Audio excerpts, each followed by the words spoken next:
Hello बच्चों, आनंद competitive classes के GK current affairs session number 81 में आपका स्वागत है। जी हाँ, आज हम लोग सेशन नंबर 81 देखेंगे और ये सेशन काफ़ी ज़्यादा इम्पोर्टेंट होगा क्योंकि अभी हमारे भारत देश में G20 शिखर सम्मेलन हो रहा है और इस सम्मेलन इस बार हमारे लिए बहुत ही ज़्यादा महत्वपूर्ण है क्योंकि इस बार हमारे देश का जो नाम इंडिया था तो उसमें भी थोड़ा बदलाव किया गया हमारे प्रधानमंत्री के द्वारा।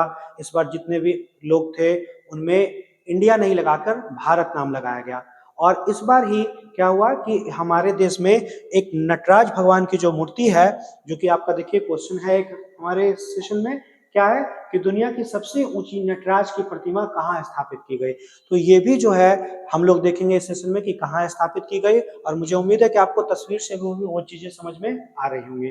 तो इस तरह से आज का सेशन काफी ज्यादा महत्वपूर्ण होने वाला है जिसमें बहुत सारे हम प्रश्नों को देखेंगे सालों मिस के साथ। तो मिस आप यहाँ आए और एक काफी इंपॉर्टेंट सेशन की शुरुआत करें। तो चलिए देखते हैं हम लोग आज का सेशन नंबर 81। आते हैं क्वेश्चन नंबर फर्स्ट पे। देखिएगा क्या बोल रहा है, राष्ट्रीय शिक्षक दिवस कब मनाया गया। हम लोग जानते हैं कि राष्ट्रीय शिक्षक दिवस भी मनाया जाता है और आपका विश्व शिक्षक दिवस भी मनाया जाता है। ठीक है, यहाँ पे देखते हैं राष्ट्रीय शिक्षक दिवस के बारे में बात किया जा रहा है। यहाँ पे आना और देखना क्या है, राष्ट्रीय शिक्षक दिवस कब मनाया गया। तो नॉर्मली हम लोग सब जानते हैं कब मनाया गया, तो ये मनाया गया 5 सितंबर को। कब मनाया गया, 5 सितंबर को। 5 सितंबर को ये क्यों मनाया जाता है, क्योंकि भारत देश के सबसे बड़े शिक्षक जो राष्ट्रपति भी रहे थे, उपराष्ट्रपति भी रहे थे, सोवियत संघ के राजदूत भी रहे थे, एक बहुत ही बड़ा व्यक्तित्व कौन, तो डॉक्टर सर्वपल्ली राधाकृष्णन। ठीक है, डॉक्टर सर्वपल्ली राधाकृष्णन जी का जन्म दिवस इस दिन होता है और चूंकि अब वो नहीं है तो जन्म दिवस नहीं जयंती मनाया जाता है। डॉक्टर सर्वपल्ली राधाकृष्णन, ठीक है, इनके जन्मदिन पर, इनके जयंती पे क्या मनाते हैं हम लोग, तो मनाते हैं शिक्षक दिवस। कब हुआ था इनका जन्म, तो इनका जन्म हुआ था 5 सितंबर 1888 को। 5 सितंबर 1888 को। और कहाँ हुआ था, तो साउथ के एक राज्य में, और उसका नाम क्या है, तो उसका नाम है तमिलनाडु। ठीक है, वहीं पे देखिएगा अगर बात करें इनके डेथ के बारे में, तो इनका डेथ कब हुआ था, 17 अप्रैल को। ठीक है, 17 अप्रैल 1975, 17 अप्रैल 1975। और बहुत ही महान व्यक्तित्व थे, भारत के सबसे पहले राष्ट्रपति, या भारत के पहले राष्ट्रपति के बारे में बात करें तो वो कौन थे, वो थे सर्वपल्ली राधाकृष्णन। यहाँ पे हम लोग देखते हैं डॉक्टर राधाकृष्णन, विवेकानंद। ठीक है, और विवेकानंद बहुत ही फेमस व्यक्तित्व है। 1893 में शिकागो में इनका एक भाषण हुआ था। देखिएगा यहाँ पर विवेकानंद और सावरकर, ठीक है, वीडी सावरकर के बारे में यहाँ पे बात हो रहा है। इन्हें अपना आदर्श मानते थे, इनको फॉलो करते थे। वहीं पे देखना हम लोग देखें कि जो आपके सर्वपल्ली राधाकृष्णन है, सोवियत संघ के राजदूत भी बने थे, भारत के उपराष्ट्रपति भी थे और भारत के राष्ट्रपति भी थे। इनके बारे में देखते हैं यहाँ पे, सोवियत संघ के राजदूत कब बने थे, तो ये बने थे 1949 से लेकर के 1952 तक। और भारत और रशिया का रिलेशन काफी अच्छा बनाए थे यहाँ पे। और देखना 13 मई 1952 से लेकर के 13 मई 1962 तक कंटिन्यूसली 10 सालों तक। और अगर हम भारत में 10 साल का बात करें, इट मीन्स 2 टेन्योर है ना, इसका मतलब 2 टेन्योर वो पूरा किए थे, मतलब वो लगातार 2 कार्यकाल तक उपराष्ट्रपति रहे थे। वहीं बात करें तो ये राष्ट्रपति भी रहे थे। देखो ऐसे याद रखना, भारत के पहले उपराष्ट्रपति डॉक्टर सर्वपल्ली राधाकृष्णन, लेकिन ये 2 कार्यकाल के लिए बने। वहीं बात करें भारत के दूसरे राष्ट्रपति, तो ये हो जाएंगे कौन, तो डॉक्टर सर्वपल्ली राधाकृष्णन 1952 से 1962 तक उपराष्ट्रपति रहे और फिर 1962 से लेकर के 1967 तक क्या रहे थे, तो ये रहे थे राष्ट्रपति। ठीक है, इनको भारत रत्न भी मिला था। हम लोग जानते हैं कि 1954 में ही भारत रत्न की स्थापना की गई थी और लगातार 3 इंसान को मिला था और उसमें एक हमारे सर्वपल्ली राधाकृष्णन साहब भी थे। वहीं पे देखिएगा 1931 में इनको नाइटहुड की भी उपाधि दी गई थी। किस चीज की, नाइटहुड। अगर बात करें नाइटहुड तो आई थिंक आप लोग जानते होंगे ये ब्रिटेन के द्वारा दिया जाता था। और जहां हम लोग 1931 देख रहे हैं, इट मीन्स कि हम लोग स्वतंत्र नहीं थे, ब्रिटेन का ही शासन यहाँ पे चल रहा था। और देखिएगा 1962 से ये जो आपका शिक्षक दिवस है, ये 1888 से नहीं 1962 से मनाया जा रहा है। जबकि सर्वपल्ली राधाकृष्णन का जन्म कब हुआ था, तो ये हुआ था 1888 ईस्वी में। ठीक है, कब हुआ था, 1888 ईस्वी में। इतना फैक्ट आप याद रखना। बात करें तो ये तो 5 सितंबर हो गया। वहीं इसके जस्ट नेक्स्ट मंथ क्या मनाया जाता है, तो इस दिन मनाया जाता है विश्व शिक्षक दिवस। ठीक है, क्या होता है, विश्व शिक्षक दिवस इंटरनेशनल लेवल पे मनाया जाता है। ठीक है, ये स्टार्ट कब हुआ था, तो ये स्टार्ट हुआ था 1994 में। कब हुआ था, 1994। ठीक है, 1994। वहीं पे देखना 14 नवंबर, इस दिन क्या मनाया जाता है, तो इस दिन मनाया जाता है बाल दिवस, मतलब चिल्ड्रंस डे। ठीक है, चलो अब इतना याद रखना। आते हैं हम लोग नेक्स्ट क्वेश्चन पे। आइएगा क्वेश्चन नंबर 2, और बहुत ही इंपॉर्टेंट क्वेश्चन, दुनिया की सबसे ऊंची नटराज की प्रतिमा कहाँ स्थापित की गई है। हम लोग जानते हैं कि इस बार भारत G20 को होस्ट कर रहा है, जो कि बहुत बड़ा बात है। काफी इसमें चेंजेस भी आ रहा है, जैसे हम लोग जान रहे हैं कि बहुत सारे, अभी ये न्यूज में वायरल हो रहा था, ऑफिशियल तो कुछ डेटा नहीं आया है, लेकिन जैसे प्रधानमंत्री के सामने क्या लिखा हुआ था, ऐसे हमेशा PM ऑफ इंडिया लिखा जाता था, लेकिन इस बार लिखा हुआ था PM ऑफ भारत। बहुत बड़े बड़े लीडर्स को जो इन्विटेशन भेजा गया, उसमें भी इंडिया ना लिख करके प्रेसिडेंट ऑफ भारत लिखा हुआ था। ठीक है, तो इससे लोग कयास लगा रहे हैं कि मे भी आगे जाके इंडिया का ऑफिशियल नाम क्या हो जाएगा, भारत हो जाएगा। लेकिन ये चीज अब वो तो आगे देखा जाएगा, बट हमारे संविधान में इंडिया नाम भी है और आपका भारत नाम भी है। ठीक है, अगर ऑफिशियल नाम पूछे तो हमारे संविधान में भारत का नाम इंडिया भी है और क्या है, साथ में भारत भी है। ठीक है, आगे देखते हैं इसका क्या होगा। चलिए बात करें यहाँ पे नटराज की प्रतिमा के बारे में, स्थापित कहाँ किया जा रहा है। आई थिंक फिगर देख के आप समझ रहे होगे कहाँ ये हो रहा है। ये हो रहा है आपका न्यू दिल्ली में। न्यू दिल्ली में ही क्यों स्थापित किया गया, तो रीजन है यहाँ पे G20 का सम्मेलन होस्ट किया जा रहा है। क्या हो रहा है, G20 का सम्मेलन। ठीक है, कब से कब तक चलेगा, तो ये चल रहा है, ठीक है, 9 से 10 सितंबर। ठीक है, 9 से 10 सितंबर तक ये भारत के न्यू दिल्ली में G20 का सम्मेलन हो रहा है। ठीक है, चलिए यहाँ पे थोड़ा हम लोग और देखते हैं, यहाँ पे आंसर क्या लगा सकते हैं, ऑप्शन नंबर बी। देखो अगर नटराज के बारे में बात करें तो ये क्या हो जाएगा, ये चोल काल या फिर चोल वंश से संबंधित है, जो प्राचीन भारत में एग्जिस्ट करता था। और अभी देखना चोल बहुत फेमस हो रहा है, चोल वंश। जैसे अगर आप लोग को याद हो तो कुछ दिन पहले भारत में एक नए संसद भवन की स्थापना की गई थी, और इसी चोल वंश से संबंधित एक चीज बहुत ज्यादा चर्चा में आया था। क्या नाम था उसका, उसका नाम था संगोल। ठीक है, संगोल। ठीक है, ये क्या था, तो ये लगाया गया कहाँ पर, लोकसभा स्पीकर के बगल में, लोकसभा स्पीकर के सीट के बगल में सेंगोल का प्रयोग किया गया, जो चोल वंश से संबंधित था। बात करें नटराज की प्रतिमा के बारे में, तो ये भी आपका चोल वंश से संबंधित है। ठीक है, ये भी आपका चोल वंश से संबंधित है। आगे हम लोग देखते हैं G20 के बारे में थोड़ा है क्या, देखिएगा यहाँ पे G20 शिखर सम्मेलन के लिए बनाए गए भारत मंडपम। ठीक है, ये जो प्रॉपर एरिया है जहाँ पे अध्यक्षता हो रहा है, उसका प्रॉपर नाम क्या रखा गया है, तो उसका नाम रखा गया है भारत मंडपम। और भारत मंडपम के सामने ही क्या लगाया गया, तो ये लगाया गया है नटराज की प्रतिमा। ठीक है, आगे देखना यहाँ पे, मैं भगवान शिव के नटराज रूप की अष्ट धातु से बनी 22 फीट, कंफ्यूज नहीं करना, ये जो मूर्ति है ये 22 फीट का है। ठीक है, लेकिन जिस चीज पे मूर्ति स्थापित है ये आपका 6 फीट का है, तो दोनों को जब हम लोग ऐड करेंगे तो कितना हो जाएगा, तो हो जाएगा 28 फीट। बाकी अगर क्वेश्चन आता है तो अपने अकॉर्डिंग लगाना। क्या बता रहा है यहाँ पे, अष्ट धातु से बनी 22 फीट ऊंची प्रतिमा लगाई जा चुकी है।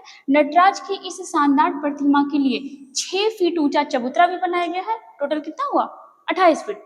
आगे देखना, ये प्रतिमा तमिलनाडु के कलाकारों द्वारा बनाया गया है, क्योंकि चोल वंश भी तो आपका साउथ में ही था ना, दक्षिण में था, तमिलनाडु केरला साइड में। वहीं पे देखना, ये जो नटराज है ये चोल मूर्ति कला का एक महत्वपूर्ण रचना है। बात हो रहा है G20 के बारे में, तो हम लोग यहाँ पे थोड़ा सा देख लेते हैं इसके बारे में। G20 का फुल फॉर्म ही क्या हुआ, तो इसका मतलब हो गया ग्रुप ऑफ 20। क्या मतलब हुआ, ग्रुप ऑफ 20। इट मीन्स कि यहाँ पर 20 देशों का ग्रुप होना चाहिए, लेकिन नहीं, 20 देशों का ग्रुप नहीं है। कितने देश हैं, तो इसमें 19 देश हैं। ठीक है, कितने देश हैं, 19 देश हैं, और एक क्या है, एक है आपका संगठन, और उसका नाम क्या है, तो उसका नाम है यूरोपियन यूनियन। ठीक है, यूरोपियन यूनियन का मतलब यूरोप का सारा देश नहीं होता है, उसका बस एक संगठन आता है। और यूरोपियन यूनियन में कितने देश हैं, तो यूरोपियन यूनियन में 27 देश हैं। आप अगर आपसे सवाल करता है कि क्या G20 में G7 के सारे देश आते हैं, तो जी हाँ आते हैं, G7 के सारे देश आते हैं, और हमारा भारत G7 का मेंबर नहीं है बट G20 का मेंबर है। देखो आप इस यहाँ पे 3 चीज याद रखना, जैसे इस बार होस्ट कौन कर रहा है, होस्ट कर रहा है भारत। 3 साल लगातार याद रखना। जैसे अभी 2023 चल रहा है ना, तो 2023 में होस्ट कौन कर रहा है? 2023 में कर रहा है इंडिया, ठीक है, हमारा प्यारा भारत। वहीं 2022 में कौन होस्ट किया था? 2022 में किया था इंडोनेशिया, इंडोनेशिया। वहीं आइएगा 2024, 2024 में कौन करेगा? तो इसमें करेगा ब्राजील, ठीक है, कौन करेगा? ब्राजील करेगा। और इसका सम्मेलन हमेशा 3 देश के बारे में कंटिन्यू बताया जाता है। चलो यहाँ पे देखो, ये जो आपका ग्रुप ऑफ 20 है, इसका स्थापना कब हुआ था? सितंबर 1919 में, ठीक है, 1999 में G20 का स्थापना हुआ था, ठीक है, आप इतना याद रखना। बाकी जैसे ही G20 का सम्मेलन होगा, बहुत सारा क्वेश्चन बनेगा और हम लोग इसका क्वेश्चन आराम से देखेंगे, ठीक है, नेक्स्ट वीडियो में। आगे आइएगा, क्वेश्चन नंबर 3 देखिएगा। 43 नंबर का आसियान शिखर सम्मेलन 2023 कहाँ आयोजित किया गया? देखो G20 भारत में हो रहा है, ठीक है, 9 से 10 सितंबर हो रहा है। यहाँ पे बात हो रहा है आसियान का। आसियान हो गया, सार्क हो गया, ये सब आपका देशों का ग्रुप है। और कहाँ का है? तो ये सब है आपका एशिया का। जैसे अगर बात करें आसियान के बारे में, तो आसियान की स्थापना कब हुई थी? आसियान की स्थापना हुई थी 8 अगस्त 1967 को, 8 अगस्त 1967 को बैंकॉक घोषणा के बाद, ठीक है, बैंकॉक घोषणा के बाद इसकी स्थापना की गई थी। अगर आपसे बात करता है कि भारत क्या इसका मेंबर है, तो आप यहाँ पे देखना, भारत जो है G7 का मेंबर नहीं है, भारत आसियान का मेंबर भी नहीं है, आसियान का मेंबर भी नहीं है। भारत सार्क का मेंबर है, तो जी हाँ सार्क का मेंबर है। G20 का मेंबर है, तो G20 का मेंबर है। क्वाड का मेंबर है, तो जी हाँ क्वाड का भी मेंबर है। I2U2 का है, तो यस I2U2 का भी मेंबर है। और भी कुछ का है यहाँ पे, इंपॉर्टेंट है, याद रखना। यहाँ पे आइएगा, जो 43 नंबर का आसियान शिखर सम्मेलन है, ये कहाँ हुआ है? तो ये हुआ है आपका जकार्ता। कहाँ हुआ है? तो जो आसियान शिखर सम्मेलन है, ये हुआ कहाँ है? तो ये हुआ है जो जकार्ता में। अगर बात करें आसियान, ठीक है, आसियान का फुल फॉर्म क्या होगा? यहाँ पे देखिएगा, association of south east Asian nation, ध्यान से सुनिएगा, association of south east Asian nation, मतलब साउथ ईस्ट एशिया में जो भी रीजन का देश पड़ता है वो इसमें आते हैं। इसकी स्थापना कब हुई थी? तो 8 अगस्त 1967 को बैंकॉक घोषणा के बाद इसकी स्थापना हुई थी। चलो यहाँ पे क्या हो जाएगा? तो इसका आंसर हो जाएगा आपका जकार्ता। अगर आपसे पूछता है कि इसमें कौन कौन से मेंबर आएंगे, तो याद रखिएगा, देखिएगा, Myanmar, Thailand, Laos, Cambodia, Vietnam, इकट्ठे आप याद रखना, ऐसे बार बार बोलोगे तो याद हो जाएगा। क्या क्या? तो Myanmar, Thailand, Laos, Cambodia, Vietnam, Myanmar, Thailand, Laos, Cambodia, Vietnam, 5 यहाँ पे हुआ। और देखना, Malaysia, Singapore, Brunei, Indonesia, Philippines, Malaysia, Singapore, Brunei, Indonesia, Philippines, इसमें पूछ लेता है, 4 ऑप्शन देगा और बोलेगा बताओ इसमें से कौन आसियान कंट्रीज का मेंबर नहीं है, ठीक है, 5 मतलब 10.5 आप याद करिए ना, 10 कंट्री है इसमें, ठीक है। चलो आगे आते हैं, क्वेश्चन नंबर 4 देखिएगा, क्या बता रहा है? 2024 में पहली बार जायद चैरिटी मैराथन की मेजबानी कौन सा राज्य करेगा? जायद चैरिटी मैराथन, इसका मेजबानी भारत में पहली बार होने वाला है। और कौन सा राज्य करेगा? तो ये करेगा ऑप्शन नंबर सी, केरल, ठीक है, केरल के द्वारा जायद चैरिटी मैराथन का शुभारंभ किया जाएगा या होस्ट किया जाएगा, मेजबानी किया जाएगा। बात करें केरल के बारे में, तो देखना यहाँ पे केरल में टोटल कितने जिले हैं? तो 14 जिला। यहाँ पे देखना केरल में टोटल कितने जिले हैं? तो ये हो जाएगा 14। बात करें केरल में विधानसभा सीट कितना है? 141। वही बात करें राज्यसभा का, तो ये हो जाएगा 9, और ये लोकसभा का कितना हो जाएगा? तो लोकसभा का होगा 20। अब देखो यहाँ पे ये आया, तुम लोग बिहार के बारे में भी देख लेते हैं। बिहार में कितना जिला है? तो बिहार में है आपका 38 जिला। 38वें नंबर का कौन था? अरवल। किससे अलग हुआ था? जहानाबाद से। वही बात करें कि बिहार में विधानसभा सीट कितना है? तो ये है 243, ठीक है। बिहार में राज्यसभा सीट कितना है? तो ये हो जाएगा आपका 16। वहीं अगर लोकसभा सीट करें बिहार में तो कितना हो जाएगा? तो ये हो जाएगा आपका 40। लेकिन आप याद रखना कि हमारे बिहार में विधान परिषद भी है ना, विधान परिषद भी है, और इसकी सीट कितनी है? इसका सीट है आपका 75, ठीक है। कितना है? इसका सीट है आपका 75, केरल में नहीं है। चलो यहाँ पे आना, बात करें केरल, तो केरल के सीएम कौन है? केरल के सीएम है पिनरई विजयन, पिनरई विजयन, ठीक है, चलिए वही देखिएगा। अगर बात करें केरल के गवर्नर कौन है तो क्या हो जाएगा, आरिफ मोहम्मद खान, आरिफ मोहम्मद खान। ठीक है, अभी पे इसी पे बेस्ड एक मूवी आया था द केरला स्टोरी, काफी फेमस रहा था। आरिफ मोहम्मद खान क्या हो जाएंगे, यहाँ के गवर्नर। अभी केरल विधानसभा द्वारा एक बिल पारित किया गया है, किस नाम से, तो यहाँ पे ये कहा जा रहा है कि केरल का नाम चेंज किया जाएगा। ठीक है, केरल का नाम चेंज किया जाएगा और क्या रखा जाएगा, तो केरल का नाम रखा जाएगा केरलम। ठीक है, केरलम नाम रखा जाएगा। वहीं बात करें मालाबार नदी महोत्सव, इसका 9वां संस्करण कहाँ हुआ, तो ये भी हुआ केरल में। एक ग्राम पंचायत और एक प्लेग्राउंड, मतलब स्पोर्ट्स को, खेल को बढ़ावा दिया जा रहा है गांव के स्तर पे। गांव बढ़ेगा तभी तो राज्य बढ़ेगा, और राज्य बढ़ेगा तो देश बढ़ेगा। एक ग्राम पंचायत और एक प्लेग्राउंड, ये जो योजना है कहाँ स्टार्ट हुआ, तो ये स्टार्ट हुआ केरल में।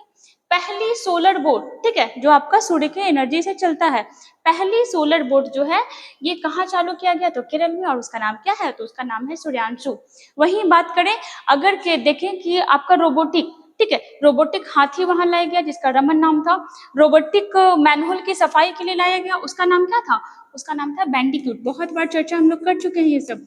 बैंडिक्यूट क्या है, ये मैनुअल की सफाई करने के लिए अब इंसान की जगह पे रोबोट काम करेगा, और उसका नाम क्या है, बैंडिक्यूट। बात करें यहाँ के पेरियार वन्य जीव अभ्यारण्य को सबसे अच्छा अभ्यारण्य का भी अवार्ड दिया गया, और भी बहुत कुछ है। ठीक है, हम लोग और सेशन में देखते रहेंगे। आते हैं नेक्स्ट क्वेश्चन पे, देखिए आते हैं हम लोग नेक्स्ट क्वेश्चन पे, और देखिएगा क्वेश्चन नंबर 5 इंपॉर्टेंट है। क्या बोल रहा है, मिसेज यूनिवर्स इंडिया 2023 का ताज किसे पहनाया गया। मिसेज यूनिवर्स बोल रहा है, मिसेज यूनिवर्स मतलब जो मैरिड होते हैं, ठीक है, उनके बारे में। मिसेज यूनिवर्स इंडिया 2023 का जो ताज है ये किसको पहनाया गया, ये पहनाया गया माधुरी पटले को। किसे, माधुरी पटेल नहीं होगा, माधुरी पटले। ठीक है, क्या हो जाएगा इसका, देखिएगा यहाँ पे, माधुरी पटले को मिसेज यूनिवर्स इंडिया 2023 का ताज पहनाया गया। कहाँ की है, तो ये है महाराष्ट्र की।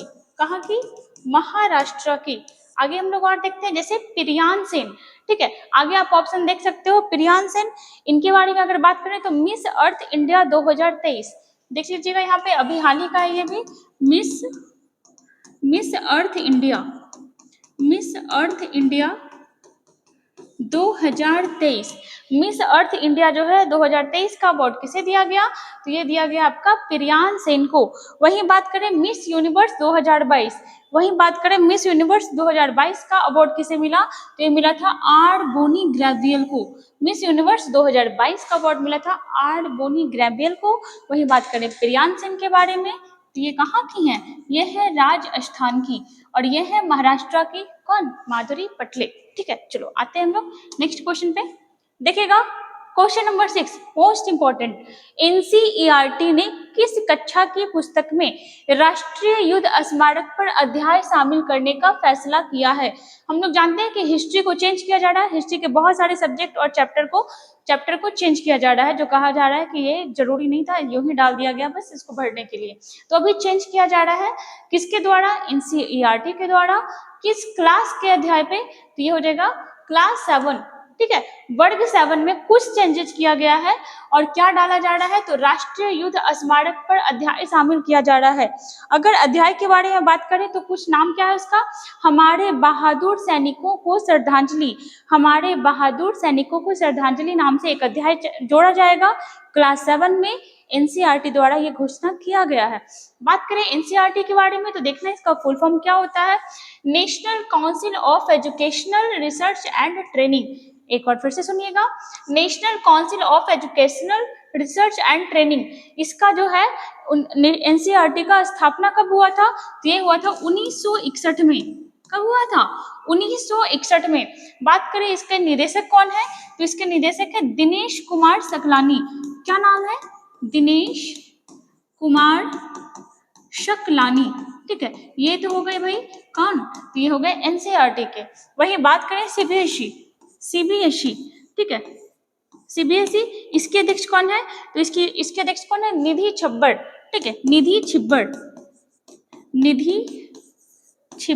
ठीक है, ये कौन है, तो ये है अभी सीबीएसई के अध्यक्ष। और एनसीईआरटी क्लास 7 में एक आपका चैप्टर को चेंज किया है और ऐड भी किया है। चलो आ जाओ क्वेश्चन नंबर 7 पे, किस राज्य ने नाश्ता योजना का विस्तार किया है? हम लोग जानते हैं, बहुत बार हम लोग प्रीवियस क्वेश्चन में देखे थे, नाश्ता कार्यक्रम कौन स्टार्ट कराया था? तो ये करवाया था तमिलनाडु। वहीं बात करें अंडा और दूध योजना किसके द्वारा स्टार्ट हुआ था? तो ये हुआ था आपका केरल सरकार के द्वारा। यहाँ पे आप देख सकते हो, ये जो आपके गवर्नमेंट के द्वारा जो स्कूल चलाया जाता है उसमें बच्चियों लोग को ये जो होता है ना आपका ये मध्याह्न भोजन, ये जो योजना चलाया जा रहा है तो केंद्र सरकार के द्वारा भी चलाया जा रहा है और आपका राज्य सरकार के द्वारा भी चलाया जा रहा है। यहाँ पे हम लोग पढ़े थे प्रीवियस क्वेश्चन में कि किस राज्य द्वारा ये योजना चलाया गया, तो ये चलाया गया था तमिलनाडु के द्वारा। और वही क्या हुआ है कि किस राज्य ने नाश्ता योजना का विस्तार किया? तो जाहिर सी बात है कि जो चला रहा था वही विस्तार किया होगा। ऑप्शन नंबर क्या हो जाएगा? ऑप्शन नंबर बी हो जाएगा तमिलनाडु।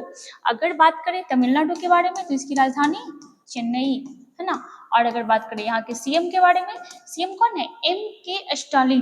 कौन है? एम के स्टालिन। अभी एक इनका स्टेटमेंट आया था और जिस वजह से ये बहुत विवाद में भी आ गए थे। बात करें गवर्नर के बारे में तो गवर्नर कौन है? R N Ravi.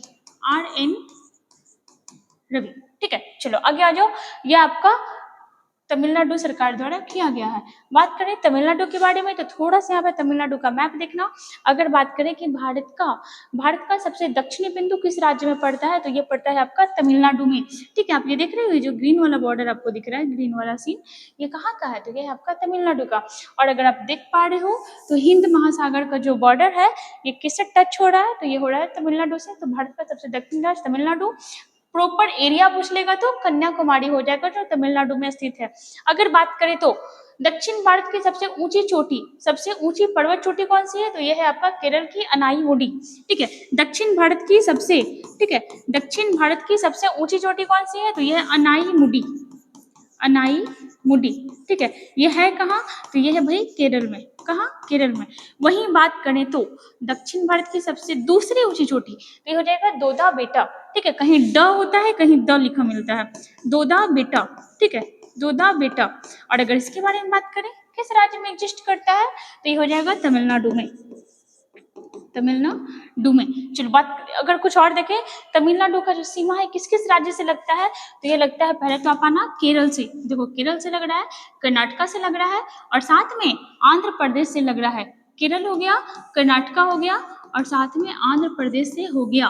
ठीक है, और अगर हम लोग देखें तो जैसे पुदुचेरी का नाम सुने होंगे, पुदुचेरी क्या है? हमारा केंद्र शासित प्रदेश है जिसके 4 जिले हैं और चारों जिला अलग अलग राज्य में फैला हुआ है। कहाँ कहाँ है? तो यह आपका आंध्र प्रदेश में, केरल में और आपका तमिलनाडु में। बात करें कि तमिलनाडु में पुदुचेरी का कौन कौन सा जिला है तो यहाँ पे देखना आप, जैसे देखो कराईकाल जो है ये तमिलनाडु का पार्ट नहीं है, तमिलनाडु में है लेकिन है किसका? पुदुचेरी का। वहीं पे और देखना पुदुचेरी वो भी कहाँ है? तो वो भी आपका तमिलनाडु में है। मतलब पुदुचेरी का 2 जिला तमिलनाडु में, कौन कौन सा?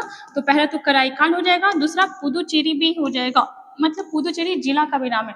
वहीं देखिए आंध्र प्रदेश में भी आपका पुदुचेरी का एक जिला पड़ता है और उसका नाम क्या है? तो देखिएगा जो आपका आंध्र प्रदेश में पड़ता है उसका नाम है यनम। ठीक है, क्या नाम है? यनम। और वहीं केरल में कौन सा पड़ता है? तो केरल में पड़ता है माहे। केरल में पड़ता है माहे। चलो आप इतना याद रखना। ठीक है, केरल में पड़ता है आपका माहे। चलो ये हो गया। और यहाँ पे आप सीमा देख रहे हो तमिलनाडु का।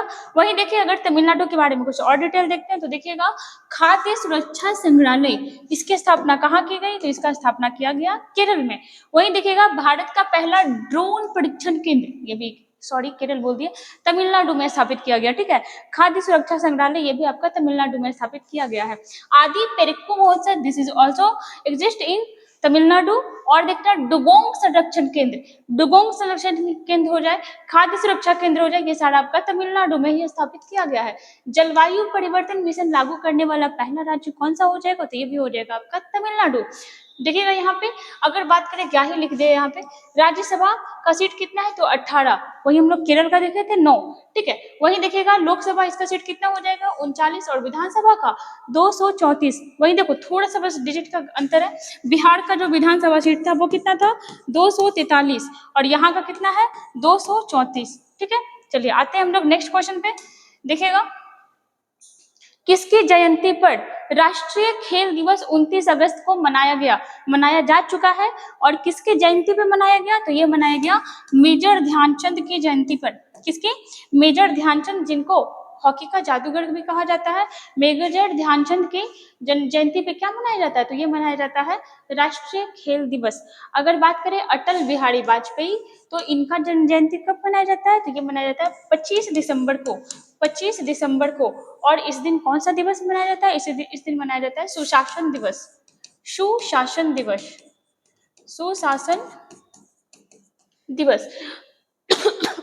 वहीं देखिएगा सुभाष चंद्र बोस, सुभाष चंद्र बोस का जयंती कब मनाया जाता है, तो ये मनाया जाता है 23 जनवरी को, 23 जनवरी को। और 23 जनवरी को कौन सा दिवस मनाया जाता है, तो इस दिन मनाया जाता है पराक्रम दिवस, पराक्रम दिवस। ठीक है, 23 जनवरी को पराक्रम दिवस मनाया जाता है। इसका आंसर क्या हो जाएगा, option number C, major Dhyanchand. आगे आना, जैसे देखिएगा राष्ट्रीय खेल दिवस, नेशनल स्पोर्ट्स डे 29 अगस्त को मनाया जाता है। देखना यहाँ पे 29 अगस्त को महान हॉकी खिलाड़ी मेजर ध्यानचंद की जयंती मनाई जाती है। देखिएगा मेजर ध्यानचंद की जयंती को चिन्हित करने के लिए मनाया जाता है। और देखना मेजर ध्यानचंद हॉकी के the wizard, the magician of hockey किसे कहा जाता है, तो इसे कहा जाता है मेजर ध्यानचंद साहब को। आगे देखना पहली बार खेल दिवस कब मनाया गया, हाँ जी रिसेंटली 2012 में मनाया गया था पहली बार खेल दिवस। मेजर ध्यानचंद के कार्यकाल के दौरान उनकी टीम ने वर्ष 1928, 1932, 1936, इट मीन्स के 4 वर्ष का अंतर पड़ रहा है। 1936 के दौरान ओलंपिक खेलों में स्वर्ण पदक हासिल किए थे। 1956 में मेजर ध्यानचंद को पद्म भूषण, जो भारत का कितना नंबर का हो जाएगा, पहला तो भारत रत्न होता है, दूसरा पद्म विभूषण होता है और तीसरा पद्म भूषण, मतलब भारत का सर्वोच्च तीसरा बड़ा पुरस्कार किन्हें मिला था, तो मेजर ध्यानचंद साहब को मिला था। और कब मिला था, तो ये मिला था 1956, इट मीन्स भारत रत्न के 2 साल बाद और इसके भी 2 साल बाद। आगे आइएगा 2021 में पीएम मोदी ने राजीव गांधी खेल रत्न पुरस्कार का नाम क्या कर दिया, तो राजीव गांधी खेल रत्न पुरस्कार का नाम हो गया मेजर ध्यानचंद खेल रत्न पुरस्कार 2021 में। आप इतना फैक्ट याद रखना। चलिए आते हैं हम लोग क्वेश्चन नंबर नेक्स्ट में। देखिएगा क्या बोल रहा है, किस देश के स्कूल में मुस्लिम महिलाओं को अबाया पहनने पर रोक लगाया गया है। अबाया क्या है, तो अबाया एज ए बुर्का टाइप से ही कपड़ा होता है। जैसे हम लोग का कपड़ा बहुत अलग अलग तरीके का होता है, वैसे ही आपका मुस्लिम में अबाया होता है, बुर्का होता है, और भी पता नहीं कुछ कुछ उस टाइप से धार्मिक ड्रेस होते हैं। तो क्या कहा गया है ना, वहाँ पे बहुत विवाद हो रहा था अभी, मतलब रिसेंटली क्या हो रहा था कि मैक्सिमम बच्चियां जो स्कूल जाती थी वो अबाया और बुर्का पहन के जाती थी। तो उस स्कूल में कहा गया कि भाई स्कूल है, इसको धार्मिक स्थल नहीं बनाओ, जो स्कूल का जो यूनिफॉर्म होता है वो पहन के आओ, आप अपने धार्मिक ड्रेस में यहाँ पे नहीं आओ। तो फाइनली यहाँ पे कानून बना दिया गया है, लागू कर दिया गया है। और कहाँ हुआ है, तो ऑप्शन देखिएगा, ऑप्शन तो लगता है भाई सब गलत उड़ा दिए हैं। ऑप्शन नंबर ई यहाँ पे लिखिएगा और लिखिएगा यहाँ पे फ्रांस। ठीक है, रिसेंटली फ्रांस में ये कानून बनाया गया है कि जो आपकी मुस्लिम महिलाएं हैं ये अबाया और बुर्का वगैरह पहन करके नहीं आएंगी।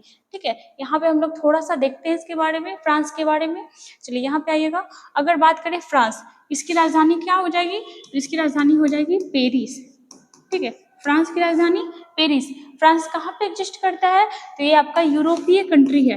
ठीक है, फ्रांस जो है आपका यूरोपीय कंट्री है। अगर बात करें फ्रांस के राष्ट्रपति कौन है, फ्रांस के प्रेसिडेंट कौन है, तो यह है इमैनुअल मैक्रोन। कौन है, इमैनुअल मैक्रोन। ठीक है, इमैनुअल मैक्रोन। वहीं बात करें अगर यहाँ के पीएम कौन है, तो यहाँ की पीएम है एलिजाबेथ बॉर्न। पीएम है एलिजाबेथ बॉर्न, एलिजाबेथ बॉर्न। ठीक है, चलो आगे हम लोग देखते हैं यहाँ पे। तो यहाँ पे क्या हो जाएगा, ऑप्शन नंबर सी। जैसे चाइना से आप कनेक्ट कर सकते हो कुछ, कल या परसों वाले सेशन में देखे थे ना कि यहाँ जो है बच्चों को मोबाइल चलाने पे कुछ रिस्ट्रिक्शन लगाया गया था कि आप ये मतलब मोबाइल ज़्यादा देर बच्चा नहीं चला सकता, पर्टिकुलर उम्र के हिसाब से बांटा गया। चाइना जो है G20 के सम्मेलन में नहीं आया, मतलब चाइना का जो प्रेसिडेंट है कौन है, शी जिनपिंग, वो नहीं आया। ठीक है, इस बार इंडिया जो है होस्ट कर रहा है किसको, G20 को। ठीक है, तो वहीं पे देखिएगा G20 हो गया आपका, और सैफ जो हो गया। ठीक है, सैफ का आयोजन ये भी कहाँ हो रहा था, भारत में। इस बार मिस यूनिवर्स वाला भी कहाँ होगा, तो भारत में ही होगा। कनाडा के बारे में बात करें तो कनाडा जो है सबसे लंबा तटीय सीमा किस देश का लगता है, तो ये लगता है कनाडा का। सबसे लंबा सीमा कनाडा का ही लगता है, तटीय सीमा। ठीक है, चलो आगे आते हैं क्वेश्चन नंबर 10। यहाँ पे थोड़ा सा एक्स्ट्रा फैक्ट देख लीजिएगा, फ्रांस की राजधानी क्या हो जाएगा, तो ये हो जाएगा आपका पेरिस। इसका आकार, किसका, फ्रांस का, इसका आकार षटभुज जैसा, आप मैप देखोगे तो देखना थोड़ा सा षटभुज जैसा दिखाई देता है, और इसलिए इसे द हेक्सागोन भी कहते हैं। किसे, तो इसे कहते हैं फ्रांस को। बात करें क्या फ्रांसीसी कंपनी भारत में आया था, यूरोपीय कंपनी आया था ना, तो हम लोग उसको किस ट्रिक से याद किए थे, PDEDF, है ना, नॉर्मली PDF हम लोग बोलते हैं ना, वैसे ही बोलना PDEDF, ठीक है। तो जो आपका फ्रांसीसी कंपनी है भारत में सबसे लास्ट में आया था, और कब आया था, तो ये आया था आपका 1664 में, और यहाँ आया था। और अगर अंग्रेज को कोई भारी टक्कर दिया था, अगर अंग्रेज को कोई टक्कर दिया था, तो ये आपका कौन था, फ्रांसीसी कंपनी ही था। बहुत सारा लड़ाई भी हुआ था दोनों के बीच में। आगे हम लोग आते हैं, लियोनार्डो दा विंची, बहुत इंपॉर्टेंट इंसान है। लियोनार्डो दा विंची द्वारा बनाई गई विश्व प्रसिद्ध पेंटिंग, नाम क्या है, मोनालिसा। मोनालिसा का नाम आप लोग कभी तो जरूर सुने होंगे। मोनालिसा का जो पेंटिंग है किसके द्वारा बनाया गया, लियोनार्डो दा विंची द्वारा, और ये कहाँ है, तो ये पेरिस के संग्रहालय में ही स्थित है। आगे हम लोग आए तो क्या देखते हैं, ब्रेल लिपि। हम लोग जानते हैं कि जो ब्लाइंड पीपल होते हैं वो पढ़ने के लिए ब्रेल लिपि का यूज करते हैं, और इसको बनाया कौन था, तो लुई ब्रेल ने बनाया था। और लुई ब्रेल कहाँ के थे, तो ये थे फ्रांस के। वहीं आगे आइएगा, समलैंगिकता। समलैंगिकता को वैध बनाने वाला पहला देश कौन सा था, ये भी था आपका फ्रांस का पेरिस, मतलब फ्रांस ही था जो समलैंगिकता को पहली बार वैध बनाया था। आगे आना, एफिल टावर कहाँ है, तो ये भी है आपका कहाँ, फ्रांस में।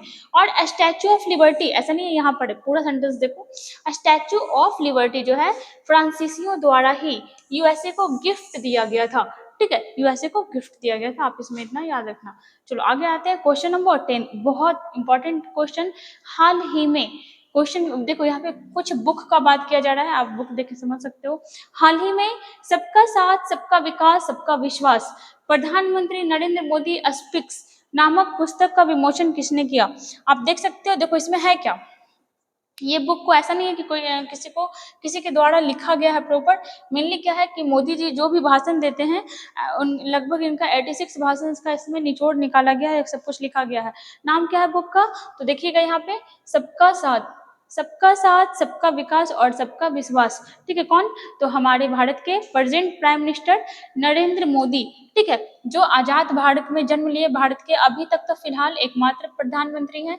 बात करें तो इनका लाइफ जर्नी बहुत ही अच्छा रहा था, ऐसा कहा जाता है कि बहुत सेक्रीफाइस और बहुत मेहनत करके, बहुत स्ट्रगल के बाद ये यहाँ पे पहुंचे हैं, ठीक है। इनका जन्मदिन कब मनाया जाता है, तो 17 सितंबर को। जन्म कब हुआ था, 1950 को, ठीक है। वही देखिए 2001 से लेकर के कब तक, तो 2014 तक ये क्या रहे थे, गुजरात के मुख्यमंत्री रहे थे, और फिर कंटिन्यू 2014 से अभी तक ये क्या बने हुए हैं, तो ये बने हुए हैं हमारे देश के PM, ठीक है। अभी देखो 2023 अभी चल रहा है, नेक्स्ट अभी फिर आपका चुनाव होने वाला है लोकसभा का, देखते हैं क्या होता है आगे। तो अभी फिलहाल अगर ये फिर से रहे तो सबसे लंबा कार्यकाल ये बना चुके हैं, एक रिकॉर्ड तोड़ चुके हैं। इसका आंसर क्या हो जाएगा, मतलब है क्या, थोड़ा सा आप यहाँ पे देखना इसके बारे में एक्सप्लेनेशन, इस बुक के बारे में। पुस्तक विभिन्न विषयों पर प्रधानमंत्री के 86 भाषणों पर केंद्रित है, मतलब प्रधानमंत्री मोदी के द्वारा जो भी भाषण दिया गया उसी का निचोड़ निकाल करके एक बुक का स्टैब्लिश कर लिया गया है। नई दिल्ली के आकाशवाणी भवन में प्रधानमंत्री मोदी के चुनिंदा भाषणों के एक संग्रह का विमोचन किया गया, ठीक है। और इस पुस्तक मतलब जो विमोचन किया गया, जो संग्रह किया गया, उसको एक बुक का फॉर्म दे दिया गया। इस पुस्तक का नाम सबका साथ सबका विकास और सबका विश्वास, प्रधानमंत्री नरेंद्र मोदी स्पीक्स है। पूर्व उपराष्ट्रपति अभी कौन है, तो अभी है जगदीप धनखड़। जगदीप धनखड़ राष्ट्र उपराष्ट्रपति बनने से पहले कहाँ के राज्यपाल थे, तो ये थे कहाँ के, पश्चिम बंगाल के।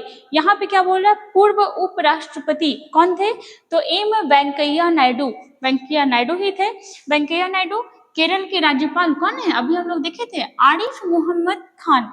और सूचना एवं प्रसारण मंत्री ने अनुराग ठाकुर ने इस पुस्तक का विमोचन किया, मतलब 3 लोग सम्मिलित होकर के इस पुस्तक का विमोचन किए। कौन, तो पूर्व उपराष्ट्रपति वेंकैया नायडू, अभी जो राज्यपाल ने कहा कि केरल के आरिफ मोहम्मद खान। और बात करें सूचना एवं प्रसारण मंत्री कौन है, अनुराग ठाकुर। खेल मंत्री भी है इनके पास, मतलब खेल मंत्रालय भी किनको मिला हुआ है, अनुराग ठाकुर को। तो इन तीनों ने मिलकर के एक पुस्तक का विमोचन किया, और वो कौन सा पुस्तक है, तो सबका साथ सबका विकास सबका विश्वास। इसका आंसर क्या हो जाएगा, तो इसका आंसर हो जाएगा ऑप्शन नंबर D ऑल, ठीक है। इन तीनों के द्वारा इसका विमोचन किया गया। अनुराग ठाकुर कौन हो गए, खेल मंत्री, साथ में सूचना एवं प्रसारण मंत्री। बात करें आरिफ मोहम्मद खान के बारे में, कौन है ये? केरल के वर्तमान राज्यपाल, केरल के वर्तमान राज्यपाल। वही बात करें वेंकैया नायडू, तो वेंकैया नायडू कौन है? भारत के पूर्व उपराष्ट्रपति, फॉर्मर वाइस प्रेसिडेंट। अभी कौन है? तो अभी है जगदीप धनखड़। कौन है? जगदीप धनखड़। राज्यसभा के सभापति भी कौन है? तो जगदीप धनखड़ ही। ये इससे पहले कहाँ के राज्यपाल थे? तो ये थे वेस्ट बंगाल के, वेस्ट बंगाल के राज्यपाल थे। और फिर ये क्या बन गए? तो ये बन गए वाइस प्रेसिडेंट। तो एक बात बताओ, वाइस प्रेसिडेंट बन गए। तो अभी यहाँ का राज्यपाल कौन है? तो अभी है यहाँ का राज्यपाल सीवी आनंद बोस, सीवी आनंद बोस, सीवी आनंद बोस हो जाएंगे यहाँ के राज्यपाल। ठीक है, चलो इतना याद रखना। अगर बात करें यहाँ की सीएम कौन है, तो ये हो जाएगी ममता बनर्जी। ठीक है, ममता बनर्जी। ठीक है, और हमेशा इनका विवाद होते रहता है। जैसे अभी कुछ दिन पहले हुआ था विश्वविद्यालय को लेकर के। ऐसे विश्वविद्यालय जो होता है उसका जो कुलपति होता है कौन होता है?